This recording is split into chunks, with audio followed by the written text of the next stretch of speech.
guys, the activity that we're going to do today is in your packet. So you want to pull out this form that says out of left field at the top. So we're looking at baseball and the path that balls can travel and whether or not you're going to get a home run from a hit. So pull this out, and Act 1, it says the left field wall in Boston's Fenway Park, aka the Green Monster, is 310 feet from home plate and 37 feet tall.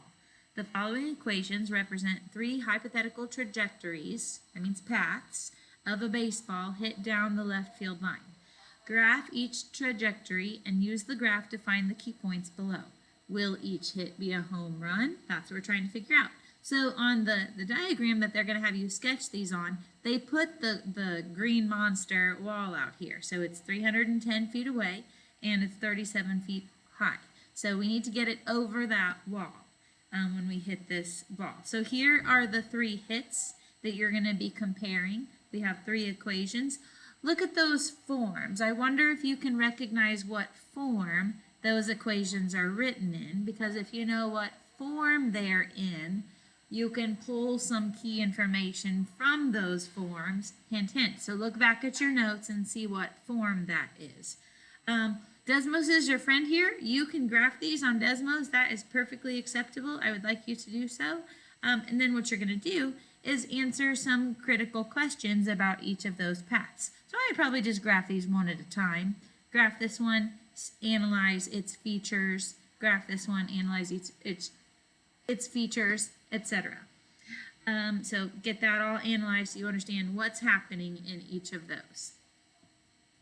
Number 2 says every MLB stadium is different. Oops, you can't see that, can you?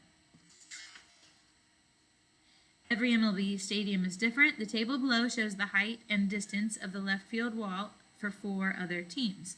Would the home runs above have cleared the left field wall in each of these parks too? So baseball stadiums are not uniform, which seems weird to me. I don't really understand it, but whatever. They didn't build them all the same. So some parks are easier or harder to hit a home run in. So that's what you're looking at here. So on Desmos, hopefully you have those saved as 3 different equations on Desmos. You can just turn them on and off as needed. So analyze if they would have been home runs at each of those. So look at that. Flip this over and look at the back.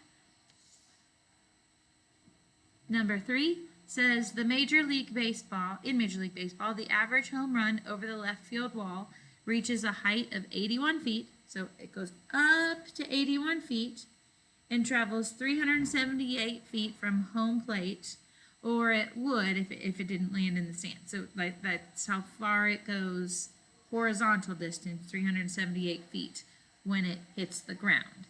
Assuming the average batter hits the ball 3 feet from the ground, write a function for the trajectory of the average home run. So if I give you information about some critical points, can you figure out an equation to model that? So that's what you're looking for here. You can use Desmos and do some trial and error with that and see if you can make it work, or there are some ways to do that algebraically. So I'll let you puzzle over that one a bit. And then for number 4, it says Major League players can make millions of dollars each year. While the batters want to hit home runs, pitchers want to avoid them. The table below shows the distance to and height of every left field wall in the league. If you were a professional baseball player, in which stadium would you want to play and why? So to answer that question, you need to decide if you want to be a superstar batter or if you want to be a superstar pitcher, because that will make a big difference in which stadiums you really like or you really dislike. So down in this space at the bottom here, tell me like I am a superstar pitcher or I am a superstar batter, whatever. And then decide maybe your top 3 choices of which ones you would like to play at and why. Okay, so you can decide that, which ones you think people could hit well in. And this equation you wrote up above for number 3 could be a very helpful thing in your analysis. And Yeah. So, okay, that's everything I need to say. So, remember that Jesus loves you, and so do I. So, do your math.